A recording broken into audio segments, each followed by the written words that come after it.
महतीं कीर्तिं प्राप्तवान्। अन्यः पृच्छति, अन्यं पृच्छति, अयं जनः पूर्वं सामान्यः एव आसीत्, सम्प्रति महती कीर्तिः अस्य दृश्यते, कथं, कस्मात् कारणात् एवं जातम्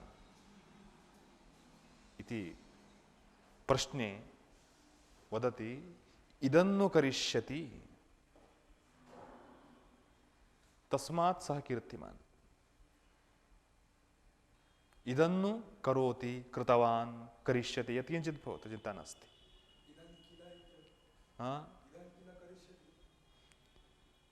तस्य नेक्स्ट प्रयोगः अस्ति, किल इत्यस्य नेक्स्ट दर्शनम् अस्ति। इदन्नु करिष्यति, नु इत्यस्य कारणार्थकत्वम्। इदन्नु करिष्यति, एतत् करोति इत्यतः कीर्तिमान्। एतत् इति किमपि कार्यं तत्र अस्ति पुरस्तात्।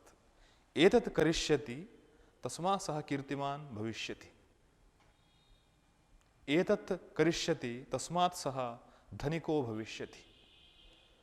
एवं हेत्वोपदेशः नु इत्यस्य, अत्र नु इत्यस्य अतः इत्यर्थः। इदन्नु करिष्यति, एतत् करिष्यति इत्यतः।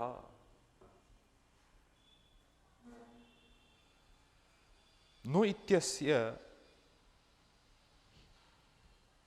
हेत्वोपदेशे प्रयोगः भवति इति वदति। अन्यमर्थमिदानीं दर्शयति, कथन्नु करिष्यति इति। कथन्नु करिष्यति अत्र कस्मिन् अर्थे इति अनुपृष्टार्थे। अनुपृष्टं नाम प्रश्नादनन्तरं प्रश्नः, तत् पाश्चात्यः प्रश्नः इत्यपि लिख्यते। प्रश्नादनन्तरं यः प्रश्नः क्रियते तत्र अनुपृष्टम् इति। अनुपृष्टम्, अनुपृष्टं नाम पृच्छा इत्येव अर्थः। अनुपृच्छा, पृष्टम् इति भावे कतः द्रष्टव्यः। अनुप्रश्नः, प्रश्नादनन्तरं प्रश्नः अनुप्रश्नः। हिंदी मध्ये अन्यः कोऽप्यर्थः अस्ति वा? नास्ति। कुलमाशाश्चिदारक, दोबारा पूछने के अर्थ में, सत्यम।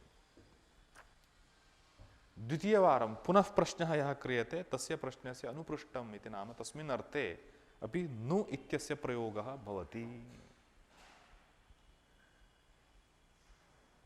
तर्हि कथन्नु करिष्यति इत्युदाहरणं ददाति। कथन्नु करिष्यति, अत्र अनुप्रश्नः।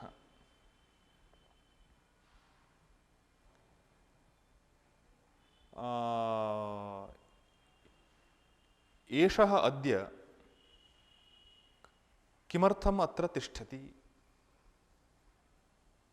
इति चेत्, तेन अद्य अत्र रन्धनं कर्तव्यमस्ति, तो पूजा कर्तव्या अस्ति, होमः कर्तव्यः अस्ति, तस्मात् अत्र सः तिष्ठति। तदा सः दृष्टवान्, अत्र तथा सामग्री कापि न दृष्टा। तदा कथन्नु करिष्यति,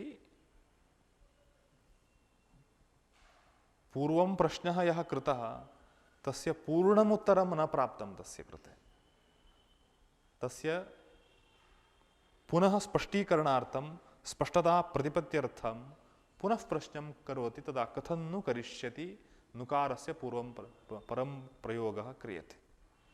पूर्वं नु इति न प्रयुज्यते। कथमित्यत्र वाक्यसमूहः एव अस्ति। एषः किमर्थं नु अद्य तिष्ठति इति नुकारस्य पूर्वं प्रयोगः न क्रियते पूर्वप्रश्नवाक्ये। उत्तरप्रश्नवाक्ये नुकारस्य प्रयोगः क्रियते। तेन नु इत्यस्य अनुप्रश्नार्थत्वं सिद्ध्यति। नु इति प्रयोगेण एव ज्ञायते एषः प्राक्तनप्रश्नः नास्ति, अयं परवर्तिप्रश्नः। एतत् सर्वं प्रसङ्गतः एव ज्ञेयं भवति। प्रकरणं विना किमपि वाक्यमेव न प्रवर्तते।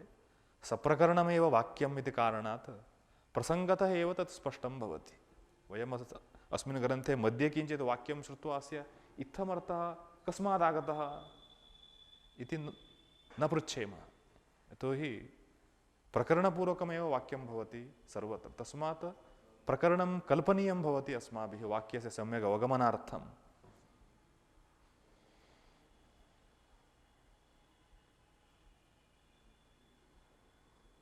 इदानीमत्र ननु एतदकार्षीदिति च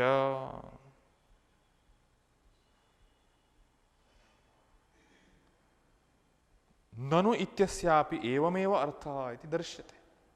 ननु इत्यस्यापि एवमेव अर्थः, ननु एतदकार्षीत्।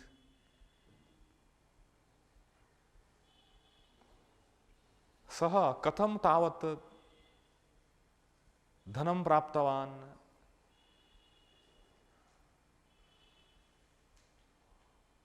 न, सः कथम् एवं गृहं निर्मितवान्? प्रश्नः। तदा सः धनम् अधिकं प्राप्तवान् पूर्वस्मिन् वर्षे इति उत्तरं प्रदत्तं। प्रथमप्रश्नस्य उत्तरं प्राप्तम्। इदानीं धनं प्राप्तवान् चेत् कथमिति जिज्ञासा पुनरागता। तदा पुनः पृच्छति सः कथं प्राप्तवान् तावत् धनं? तदा द्वितीयम् उत्तरं प्रदत्तं, ननु एतदकार्षीत्। एतत् कृतवान् सः, तस्मात् तावत् धनं प्राप्तवान्, तद्बलेन गृहं निर्मितवान्। एवं प्रसङ्गः कल्पनीयो भवति सर्वत्रैव।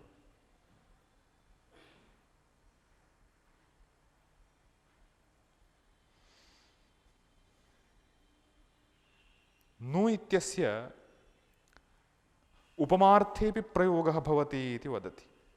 उपमार्थेपि प्रयोगः अस्य अस्ति। अथाप्युपमार्थे भवति वृक्षस्य नुते पुरुहूतवयाः। तद् मन्त्रवाक्यम् एकं, वृक्षस्य नुते पुरुहूतवयाः। लौकिकं वाक्यं कदाचित् दर्शयति, कदाचित् वैदिकं वाक्यं दर्शयति। वृक्षस्य नुते पुरुहूतवयाः। पुरुहूतः नाम इन्द्रः। पुरुभिः हूयते, अनेकैः सह आहूयते, पुरुहूतो भवति। यज्ञकाले अनेके तम् आह्वयन्ति इन्द्रं, तस्मात् सः पुरुहूतः। पुरुः नाम अनेकः, बहुः। पुरुः पुरुभूयिष्ठम् अमरकोशे। पुरुभिः हूयते, आहूयते।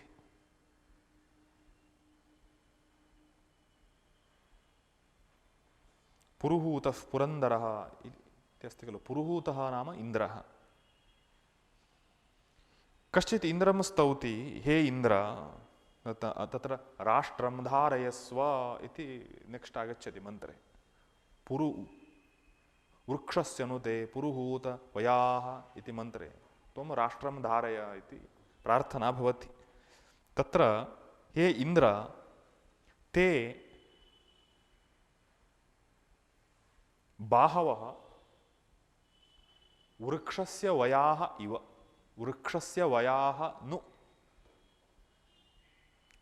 नु इत्यस्य अत्र अर्थः इवार्थः। इवार्थः नुकारः अत्र। अथाप्युपमार्थे इत्युक्तवान् खलु इतः पूर्वं। सादृश्यार्थेपि अस्य प्रयोगः अस्ति। कुत्र इति चेत् ईदृशस्थले वृक्षस्य नुते पुरुहूतवयाः। वृक्षस्य वयाः, वयाः नाम शाखाः इत्यर्थः। वृक्षस्य शाखाः नु शाखाः इव, वयाः शाखाः नु इव तव बाहवः सन्ति। वृक्षस्य शाखाः यथा सन्ति तथा तव बाहवः, अर्थात् महान्तः तव बाहवः सन्ति इति वर्णयन् अस्ति। वृक्षशाखां तत्र वदति चेत् इन्द्रस्य महान् बाहुः अस्ति इति सः अभिप्रैति वक्ता। त्वं राष्ट्रं धारयस्व इति अग्रे प्रार्थना अस्ति। अत्र नुकारस्य सादृश्यार्थे प्रयोगः अस्ति। तत्र स्पष्टप्रतिपत्त्यर्थम् उक्तवान्, वृक्षस्य इव ते पुरुहूत। वृक्षस्य इवते पुरुहूत, हे पुरुहूत वृक्षस्य इवते बाहवः इत्यस्ति तत्र। वृक्षस्य वयाः इव तव बाहवः, शाखाः वयाः शाखाः,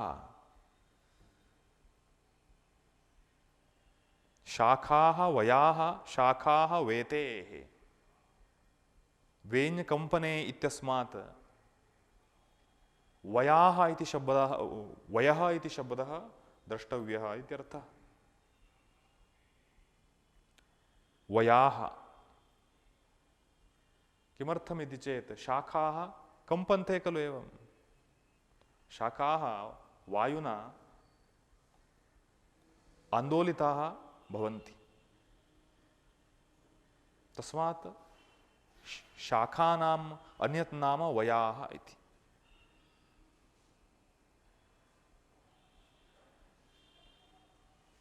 अथवा वातायनाः भवन्ति, तस्य अर्थस्य स्पष्टीकरणमत्र अस्ति। वातायनाः भवन्ति।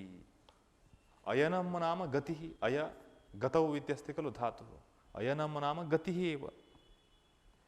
तर्हि वातेन अयनं चलनं भवति, येषां ते वातायनाः।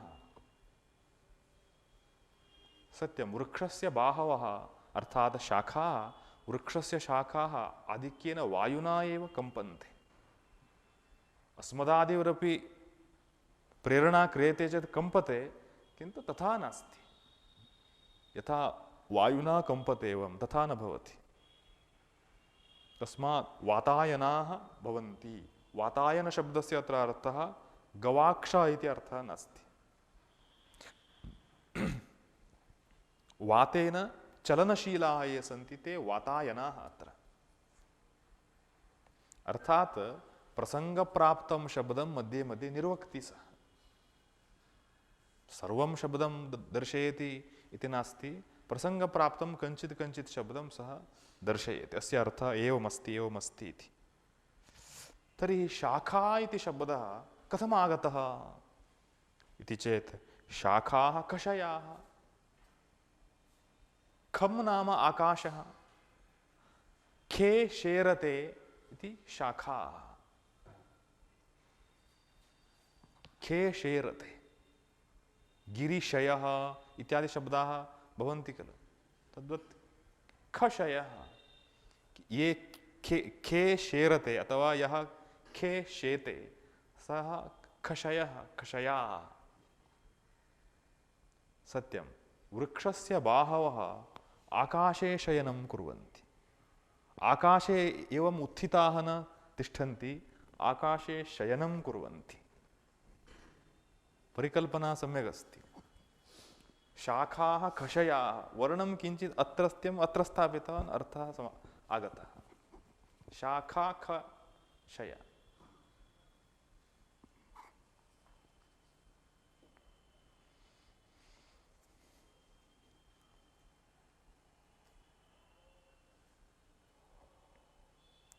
तर्हि खशयनात् शाखाः। खे खं नाम आकाशं, खे शयनात् शाखाः इति उच्यन्ते। अपि च वा इति कथ्यते, शक्नोतेर्वा इति, वा इति विकल्पे अन्यः अपि अर्थः अत्र अस्ति इति अर्थान्तरं दर्शयति। शक्नोतेर्वा धातु अस्ति शकलृशक्तौ इत्यस्ति खलु, शकलृशक्तौ इत्यस्मात् अपि शाखाशब्दः निर्वक्तुं शक्यः इत्यर्थः। तर्हि कस्मिन् अर्थे इति शक्नोति इति शाखा। शक्नोति कथं, तात्पर्यं किं? शक्नोति शक्नोति नाम किमेतत् इति चेत् तत्र व्याख्याने प्रदर्श्यते, आकाशे स्थितोपि, आकाशे स्थितः अपि सः भूमिष्ठं सारं गृह्णाति। मूल साधनेन माध्यमेन वा भूमिष्ठं सारं, जलादिसारं तत्र स्थित्वापि गृह्णाति। तदेव अस्य सामर्थ्यं, सा एव अस्य शक्तिः। तस्मात् शक्नोति अयम्, आकाशे स्थित्वा अपि भूमिष्ठं सारं ग्रहीतुं शक्नोति तस्मात् शाखा शक्नोति इति शाखा।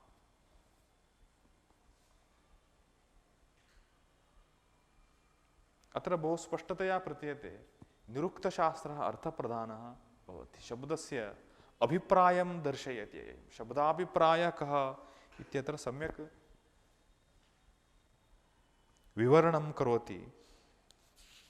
अत्र शब्दरूपसिद्ध्यपेक्षया शब्द अर्थाभिप्राय शब्दार्थ आविष्करणे अधिकप्रयासः दृश्यते। शक्नोतेर्वा इदानीम् अथ यस्य आगमात् अर्थपृथक्त्वम् अहविज्ञायते न तु औद्देशिकम् इव विग्रहेण पृथक्त्वात् स कर्मोपसंग्रहः। इदानीं कर्मोपसंग्रहः इत्यस्य अर्थं स्वयं दर्शितवान्। कर्मोपसंग्रहः इति पूर्वमागतमासीत्।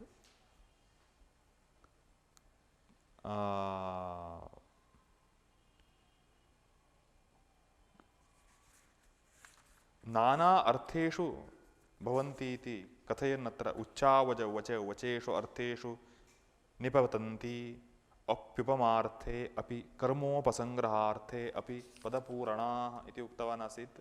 कर्मोपसंग्रहार्थः नाम कः इति इदानीं दर्शयति। कर्मोपसंग्रहार्थः अस्ति यस्य आगमात् अर्थपृथक्त्वम् अहविज्ञायते।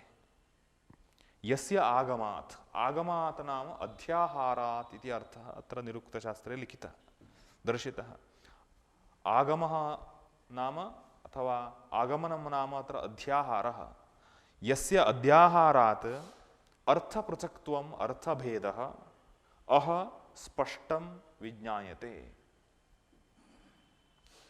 सः कर्मोपसंग्रहः। यस्य अध्याहारात् अर्थभेदः स्पष्टं विज्ञायते सः कर्मोपसंग्रहः। इदानीं वदति न तु औद्देशिकम् इव विग्रहेण पृथक्त्वात्।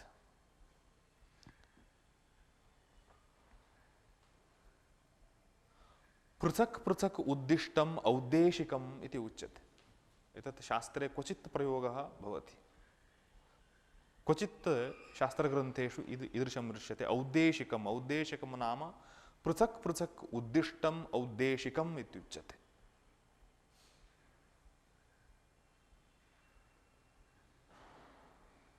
पृथक् पृथक् उद्दिष्टं सामूहिकं चेत् भिन्नं। यथा सीतारामलक्ष्मणाः गच्छन्ति इति वाक्ये सीतारामलक्ष्मणाः गच्छन्ति इत्यत्र सीतारामलक्ष्मणानां गमनक्रियायां कर्तृत्वं स्पष्टमस्ति। किन्तु तच्च कर्तृत्वं सामूहिकं सामुदायिकं तत्। सीतारामलक्ष्मणरूप समुदायः यः अस्ति तस्य साक्षात् तत्र कर्तृत्वेन अन्वयः दर्शितः। सीता रामः लक्ष्मणश्च गच्छन्ति इति उच्यते चेत् किं भवति? सीता रामः लक्ष्मणश्च गच्छति इति वाक्ये सीतायाः गच्छति इति क्रियायां पृथगन्वयः। लक्ष्मणाभ्यां विना एव तस्याः पृथगन्वयः। रामस्य पृथगन्वयः, लक्ष्मणस्य पृथगन्वयः। तर्हि सः पृथक् पृथक् इच्छति, पृथक् पृथक् अन्वयम् इच्छति। तत् औद्देशिकम् इत्युच्यते। पृथक् पृथक् उद्दिश्य अन्वयम् इच्छति। ईदृशप्रसङ्गः अपि लोके तिष्ठति। यथा मया इदानीम् एवम् अत्र फोटो अस्ति पश्यन्तु इत्युच्यते चेत् युष्माकं सामूहिकं दर्शनं पर्याप्तम् इति मम चित्ते अस्ति। सामूहिकं दर्शनम् एकवारमेव सर्वे अवलोकयन्तु। किन्तु फलान्तरम् इच्छामि चेत् किञ्चित् पश्यतु किञ्चित् पश्यतु किञ्चित् इति पृथक् पृथक् अपि दर्शयामि। पृथक् पृथक् दर्शनम् तत् औद्देशिकम् इत्युच्यते।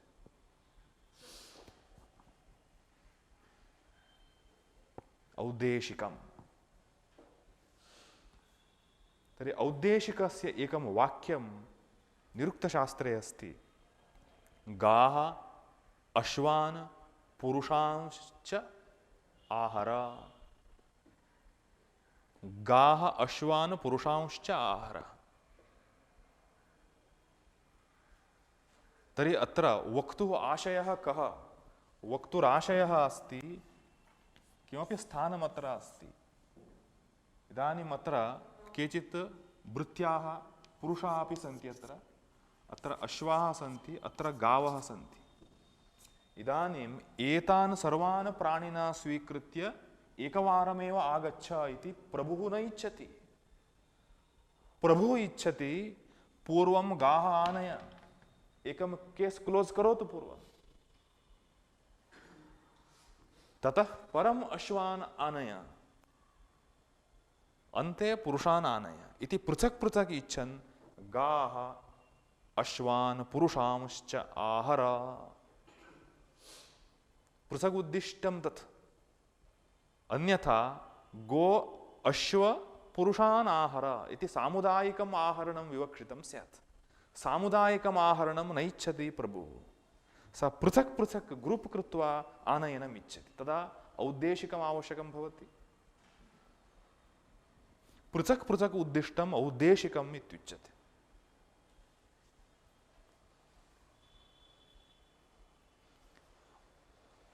औद्देशिकम् इति यदस्ति तद्वत् नास्ति अत्र। औद्देशिकस्थले तु औद्देशिकस्थले चकारस्य आवश्यकता एव न भवति।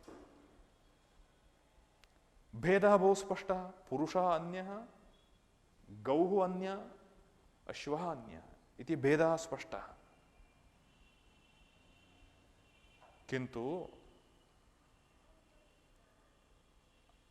राम कृष्ण लक्ष्मणान् आहर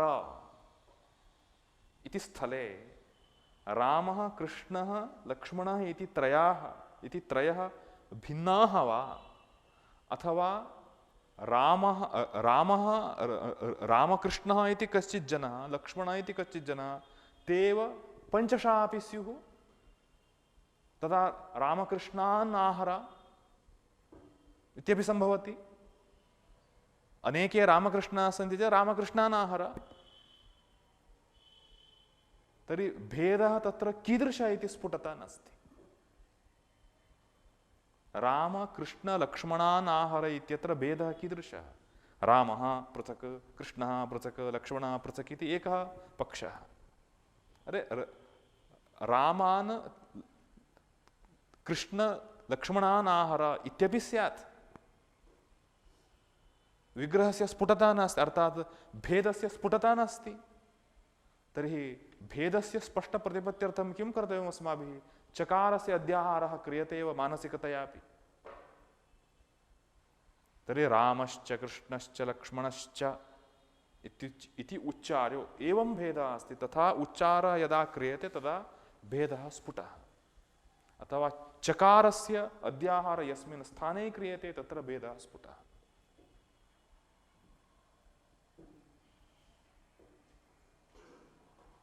तस्मात् यस्य आगमात् अर्थपृथक्त्वम्, अर्थभेदः स्पष्टं विज्ञायते। अह इत्यस्य स्पष्टम् इत्यपि अर्थः, अन्यापि अर्थः अस्ति। स्पष्टम् इत्यर्थे अत्र प्रयोगः। अह विज्ञायते, स्पष्टं विज्ञायते।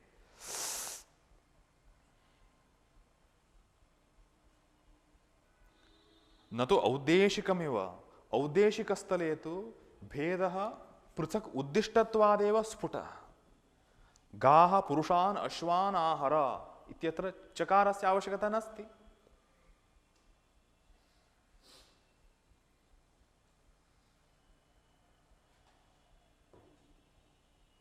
आवश्यकता अस्ति वा? चकारस्य नास्ति। भेद स्फुटप्रतिपत्त्यर्थं चकारस्य आवश्यकता न भवति। पृथक् उद्दिष्टत्वादेव।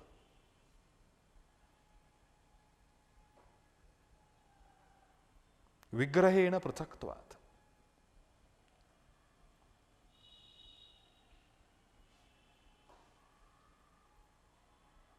सः कर्मोपसंग्रहः तर्हि चकारादयः कर्मोपसंग्रहः इत्यर्थः। चकारादय अग्रे उल्लिख्यमाणाः निपाताः ते कर्मोपसंग्रहाः।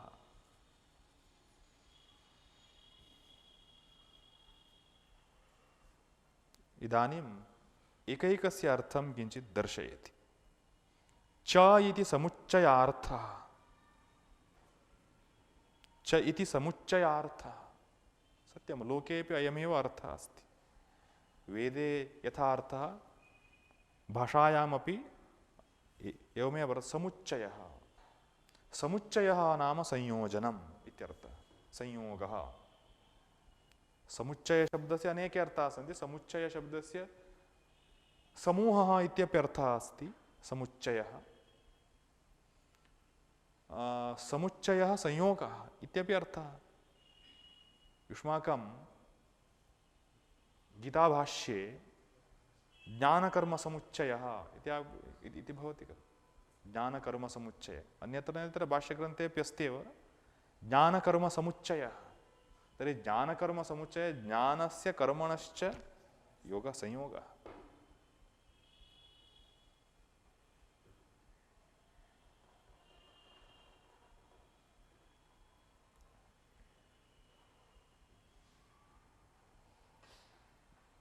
उभाभ्यां संप्रयुज्यते। अयं चकारः यः अस्ति उभाभ्यां संप्रयुज्यते। संप्रयुज्यते नाम संयुक्तो भवति। संप्रयुज्यते संयुक्तो भवति। उभाभ्यां संप्रयुज्यते, द्वाभ्यां शब्दाभ्यां संयुज्यते, संयोगं लभते। उदाहरणं किम्? अहञ्च त्वञ्च वृत्रहन् सखायौ इत्यस्ति। नेक्स्ट अहञ्च त्वञ्च सखायौ। तर्हि अहञ्च त्वञ्च संस्कृते चकारस्य द्विधा प्रयोगः क्रियते। द्विप्रयोगः चकारस्य क्रियते। एषा रूढिः इति मन्ये अहं। तो हि चकारस्य द्विः अर्थग्रहणं नास्ति, किन्तु उच्चारः द्विः क्रियते। रामश्च लक्ष्मणश्च, रामलक्ष्मणौ विग्रहवाक्ये। चकारद्वयस्य आवश्यकता वस्तुतः नास्ति। रामः लक्ष्मणश्च तावदेव पर्याप्तमस्ति। अपि च चकारस्य मध्ये प्रयोगः अपि नास्ति। संस्कृतरूढिः तथा नास्ति, सम्प्रदायः न तथा। भाषासु मध्ये एव प्रयोगः। संस्कृतभिन्नभाषासु चकारस्य मध्ये एव प्रयोगः भवति। संस्कृते न तथा। प्रायः रूढिरेव कारणं स्यात्, अथवा सत्यं रूढिः व्यवहारप्राचुर्यं। रूढिः व्यवहारप्राचुर्यमेव रूढिः इत्युच्यते। योगात् रूढिर्बलीयसे इत्यादि वाक्यमस्ति खलु। तत्र रूढिर्नाम व्यवहारप्राचुर्यम्। इत्थं व्यवहारः दृश्यते कथमिति न ज्ञायते। एवं व्यवहारस्तु अस्ति। च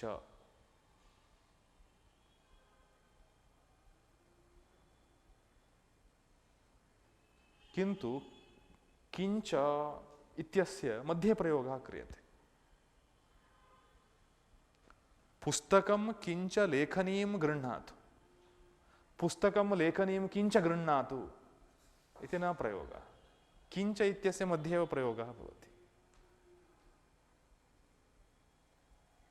किन्तु लेखनीं च पुस्तकं गृह्णातु इति प्रयोगः नास्ति। लेखनीं पुस्तकञ्च गृह्णातु।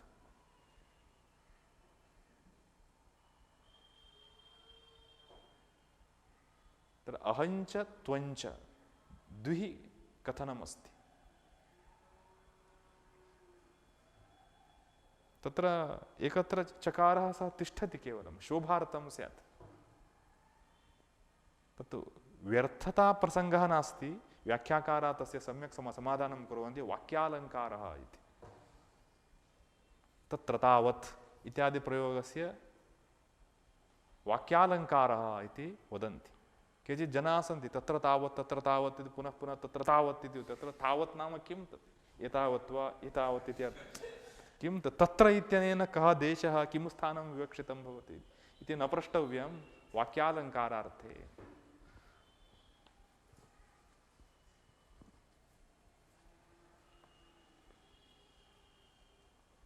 मत्परिचितः कोऽपि अस्ति तत्र तावत् इति सः बहु उच्चारयति।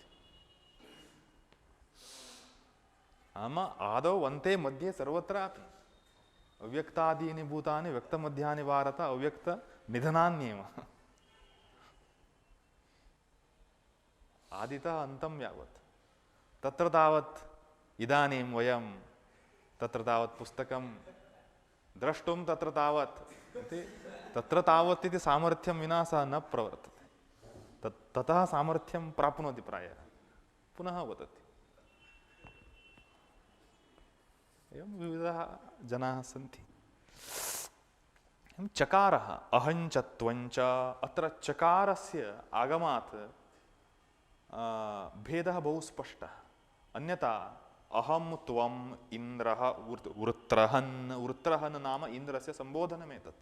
वृत्रः वृत्रहणं वृत्रहणः इति शब्दः अस्ति खलु, तस्य सम्बोधनं वृत्रहन्, हे इन्द्र। अहञ्च त्वञ्च इत्युक्ते यदि चकारः नास्ति तर्हि अहमेव त्वम् इत्यभेदप्रतीतिः, भेदप्रतीतिः न भवति। भेदप्रतीत्यर्थं चकारः आवश्यकः। इदानीम् अहं त्वम् अस्मच्छब्दः युष्मच्छब्दः इति यौ द्वौ शब्दौ तयोः मध्ये चकारः अस्ति, तस्मात् सः द्वाभ्यां सम्प्रयुज्यते, उभाभ्यां सम्प्रयुज्यते, संयुक्तो भवति, सम्मिलितो भवति। अर्थतः उच्चारस्तु अन्ते क्रियते, अर्थग्रहणकाले तु मध्ये एव भवति।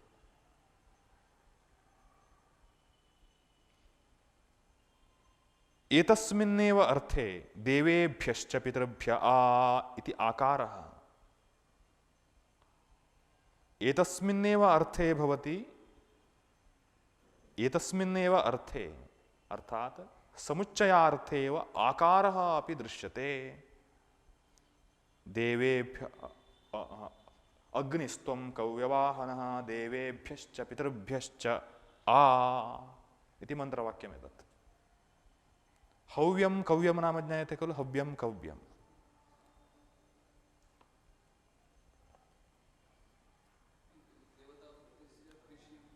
देवतामुद्दिश्य हविः यत् अग्नौ हूयते तस्य हव्यम् इति नाम। हव्यं पितॄनुद्दिश्य यत् हूयते तस्य कव्यम् इति नाम। हव्यं कव्यम्। उभयत्रापि वाहकः अग्निः एव। होमः क्रियते च वाहकस्तु अग्निः। अग्निस्त्वं कव्यवाहनः, हव्यवाहनः इत्यपि अस्य नामधेयं, कव्यवाहनः अपि स एव।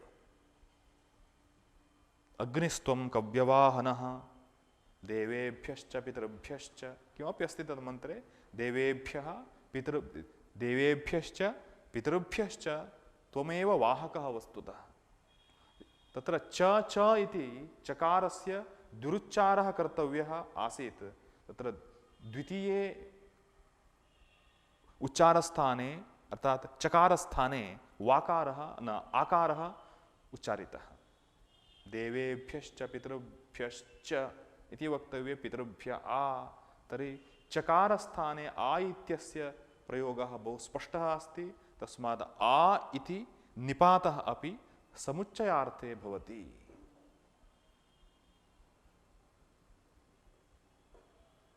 देवेभ्यश्च पितृभ्य स्पष्टमस्ति। इत्यस्य एतस्मिन्नेव अर्थे नाम समुच्चयार्थे, वा इति विचारणार्थे। वा इति निपातः विचारणार्थे। सामान्यतया लोके विकल्पार्थे इत्युच्यते, विचारणार्थे इति कथयति। अर्थात् स एव अर्थः वस्तुतः। विचार विकल्पस्थले एव क्रियते विचारः।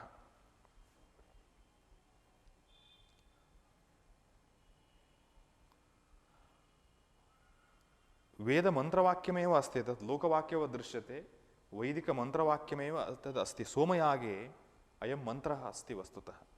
हन्ताहं पृथिवीमिमां निदधानि इह वा इह वा इह वा इह वा वदति हन्ता हन्ता इति भाववाचकशब्दः, अरे इत्यादि अर्थे। अहम इमाम पृथिवीम इह इमाम पृथिवीम इह अत्र निदधानि स्थापयानि वा अथवा इह स्थापयानि अत्र वा पृथिवीमेव स्थापयितुम् उद्युक्त अयं कः स्यात्?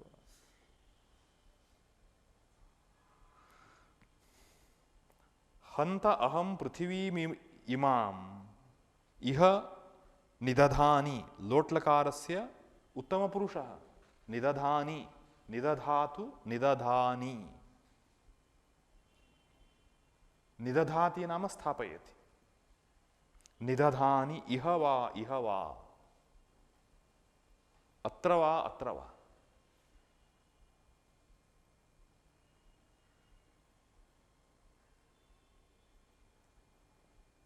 विचारः क्रियमाणः अस्ति तेन, अर्थात् निर्णयः न स्वीकृतः। निर्णयग्रहणात् पूर्वं भवति विकल्पः। विकल्पस्य स एव अर्थः, निर्णयग्रहणात् पूर्वं भवति। एवमपि सम्भवः अस्ति अत्र, एवमपि सम्भवः अस्ति, किन्तु निश्चयः न स्वीकृतः तेन।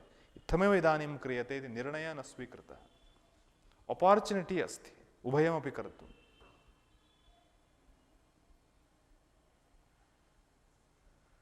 अथापि समुच्चयार्थे भवति।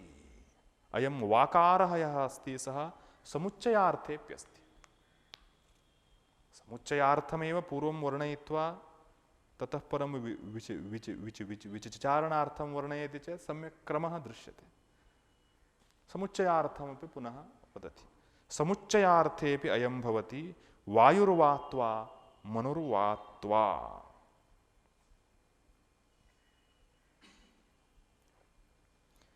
वायुर्वात्वा मनुर्वात्वा गन्धर्वा सप्तविंशतिः इति मन्त्रवाक्यमेतत्। वायुर्वात्वा मनुर्वात्वा गन्धर्वा सप्तविंशतिः। सत्यम्, अत्र वा शब्दः चकारार्थे, अमरेऽप्यस्ति, वाकारः चकारार्थे भवति इत्यमरकोशेऽप्यस्ति। किन्तु लौकिकसंस्कृते अर्थात् भाषायां चकारार्थे वाकारस्य प्रयोगः तथा न प्रसिद्धः।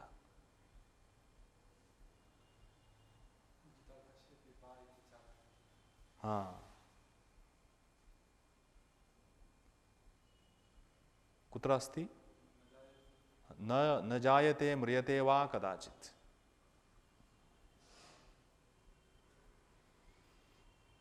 वा, किन्तु लौकिकसंस्कृते वाकारः विकल्पार्थे भवति, प्रश्नार्थे अपि भवति।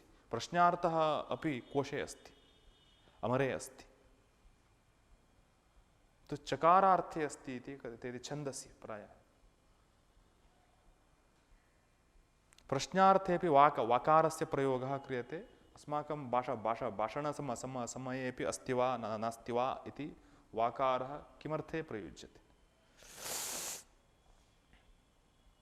वायुश्च मनुश्च इत्यर्थः। गन्धर्वाश्च वायुर्वात्वा मनुर्वात्वा गन्धर्वा सप्तविंशतिः।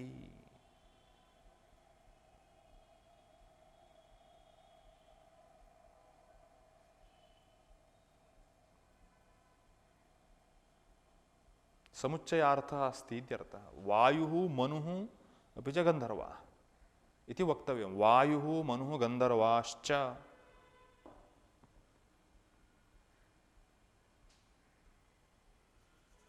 अह इति च ह इति च विनिग्रहार्थीयौ पूर्वेण संप्रयुज्येते। पश्यन्तु, अह इत्यस्य अर्थम् इदानीं दर्शयति। अह इति अपि च ह इति, अह ह, एतौ द्वौ विनिग्रहार्थीयौ पूर्वेण संप्रयुज्येते। अर्थात् तत्र यत् पदद्वयं भवति तत्र पूर्वशब्देन साकं सम्बध्येते, सम्प्रयुज्येते नाम सम्बध्येते, सम्बद्धौ भवतः। विनिग्रहः नाम एकं वाक्यं भवन्तः लिखन्तु, एतत् दुर्गाचार्यव्याख्याने अस्ति, एतत् वाक्यं सम्यक् अस्ति। विनिग्रहशब्दस्य कः अर्थः अस्ति? विभागेन अवस्थितयोः, विभागेन अवस्थितयोः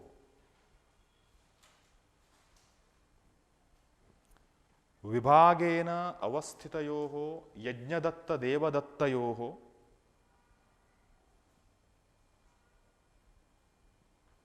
विभागेन अवस्थितयोः यज्ञदत्तदेवदत्तयोः एकस्मिन् यज्ञदत्ते, एकस्मिन् यज्ञदत्ते अभिमतरसगोपायनस्य, अभिमतरसगोपायनस्य, अभिमतरसगोपायनस्य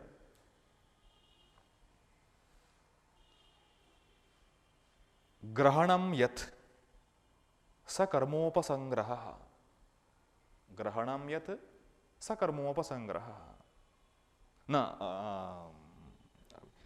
अभिमतरसगोपायनस्य नियमेन ग्रहणं यत् स कर्मोपसंग्रहः, नियमेन ग्रहणं यत् स कर्मोपसंग्रहः।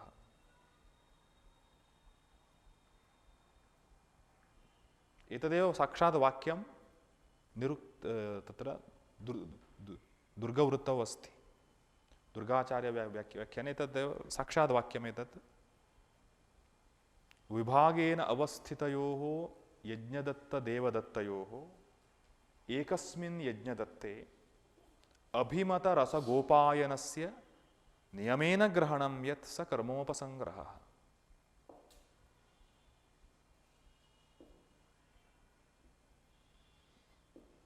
सत्यम्, एवं भवति।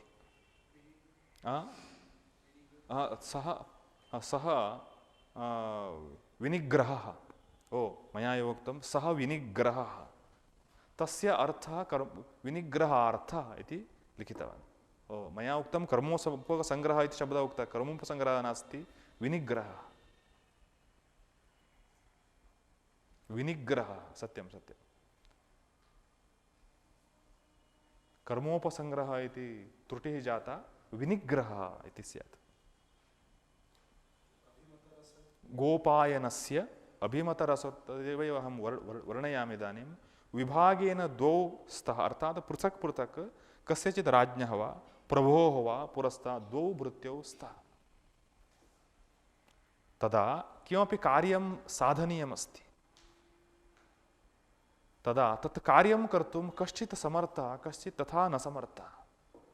तदा एतत् कार्यं वस्तुतः द्वाभ्यामपि कर्तुं शक्यं, तथापि अत्रत्ययोर्मध्ये कश्चित् करोति चेत् तत् कार्यं सम्यक् सम्पन्नं भवति। तदा वक्ता इच्छति एष एव तत् करोतु इति, एष एव तत् करोतु, एष एव करोतु इति तस्य इच्छा भवति। तदा वदति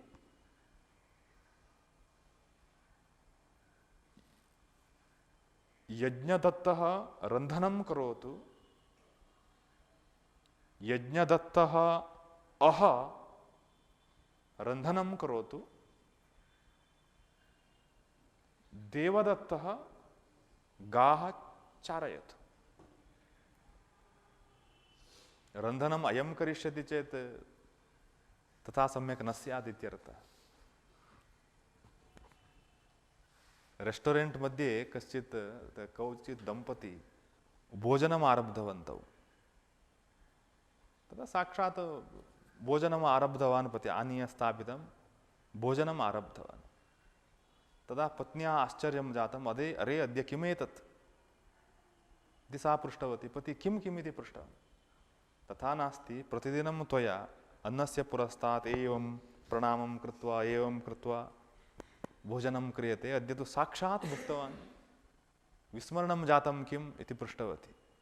तदा पतिः उक्तवान्, तथा नास्ति, मम स्मरणे अस्ति, किन्तु अत्र यः पाचकः अस्ति तस्मिन् मम महान् विश्वासः अस्ति यत् सः सम्यक् टेस्टी भोजनं करोति।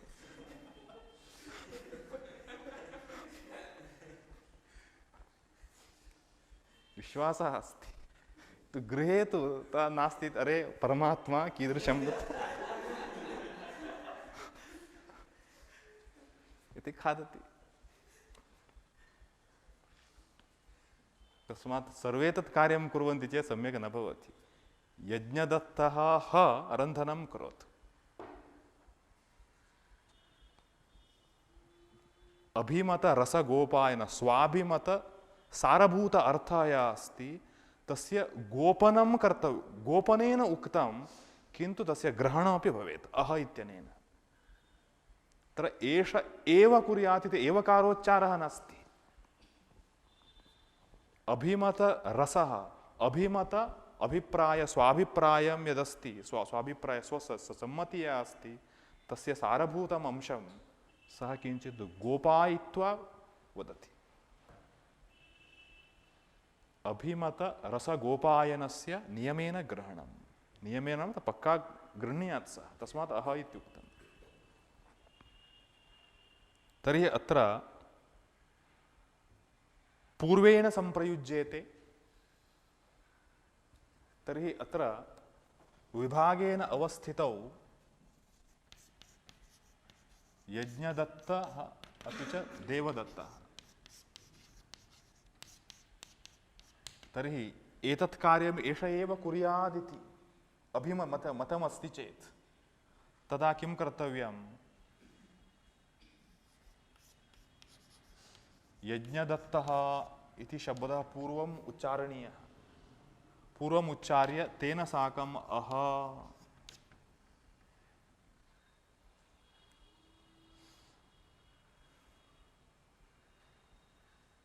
देवदत्तः अह रन्धनं करोतु, न यज्ञदत्तः अह देवदत्तः गाः चारयतु।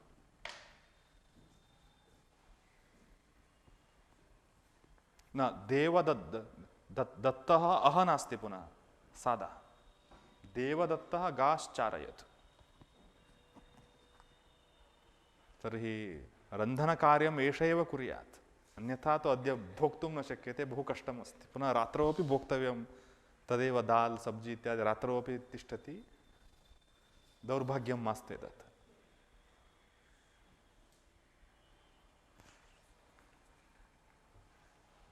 तस्मात् पूर्वेण संप्रयुज्येते। ह इत्यपि तथैव।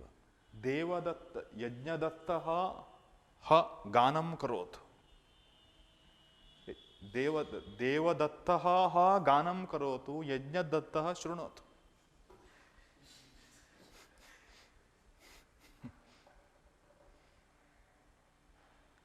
ह इति च विनिग्रहार्थीयौ पूर्वेण संप्रयुज्येते। तर्हि विनिग्रहः यः अस्ति, विनिग्रहः यस्मिन् जने इष्टः तद्वाचकात् शब्दात् परम् अह अथवा ह इति उच्चारः कर्तव्यो भवति।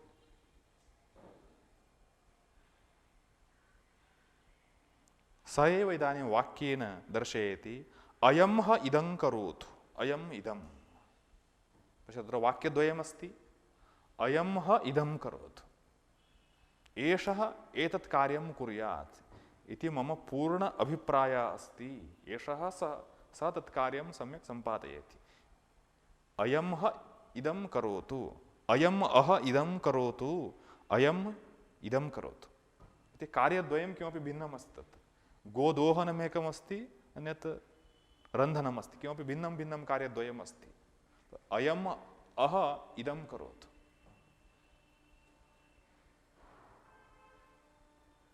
यथा वाल्मीकिरामायणे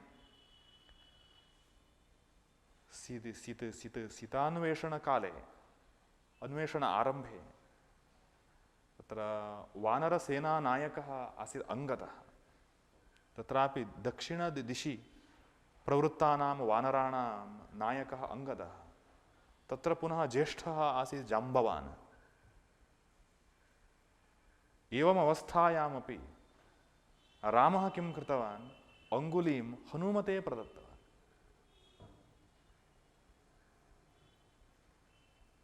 रामस्य चित्ते अस्ति हनुमान् करिष्यति। अभिमत रस गोपायनस्य नियमेन ग्रहणमेतत्। अन्यस्य दुःखं न भवति तदा। सेनानायकः अङ्गदः तस्य हस्ते वस्तुतः प्रदद्यात्, हनुमान् यः कश्चित् जनः। सीनियरिटी इत्यादिकम् अवलोकयामश्चेत् जाम्बवान् अस्ति, सः ज्येष्ठः, तस्य हस्ते अपि न प्रदत्तं, तर्हि दुःखं न स्यात्। हनुमतः हस्ते प्रदत्तवान् सः जानाति अयं वस्तुतः कार्यकर्ता अस्ति इति पूर्वमेव जानाति वस्तुतः।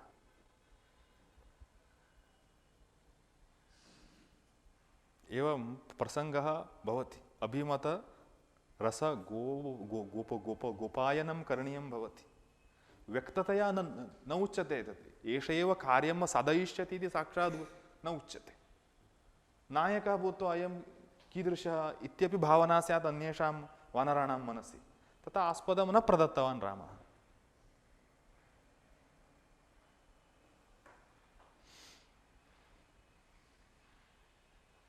इदानीं ह इत्यस्यापि वाक्यं दर्शयति। इदं ह करिष्यति, इदं न करिष्यति। एतदपि कार्यद्वयम् इदानीम् उपस्थितं। पूर्वं कर्तृद्वये प्रदर्शिते, इदानीं कार्यद्वये प्रदर्शयति। पूर्वस्मिन् वाक्ये कर्तरि स्वाभिप्राय गोपनं तिष्ठति, इदानीं कार्ये स्वाभिप्राय गोपनं दर्शयति। कार्ये स्वाभिप्राय गोपनम् एतत् इदं ह करिष्यति, इदं न करिष्यति। अयं जनः एतत् कार्यमेव करोतु इति अस्य अभिप्रायः। अयं जनः एतत् कार्यं करोतु इति तस्मिन् कार्ये अवधारणा अस्ति। इदं ह करिष्यति, इदं न करिष्यति।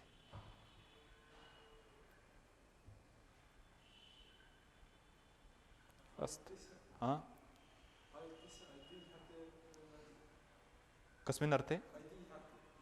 हाँ, अन्यान्यार्थे अपि इतिह आस इति उच्यते खलु। तस्य भिन्नः अर्थः स्यात्।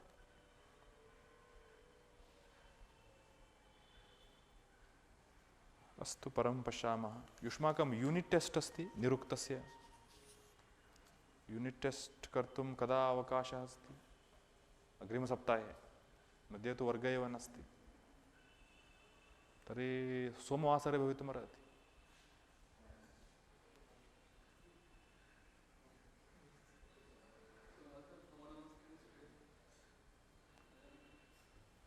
सोमवासरे भ्रमणम् अस्ति वा?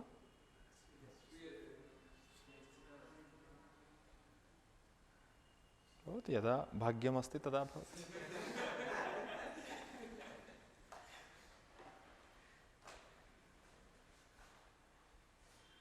तर्हि निरुक्तं बहु पृष्ठपाती अस्ति।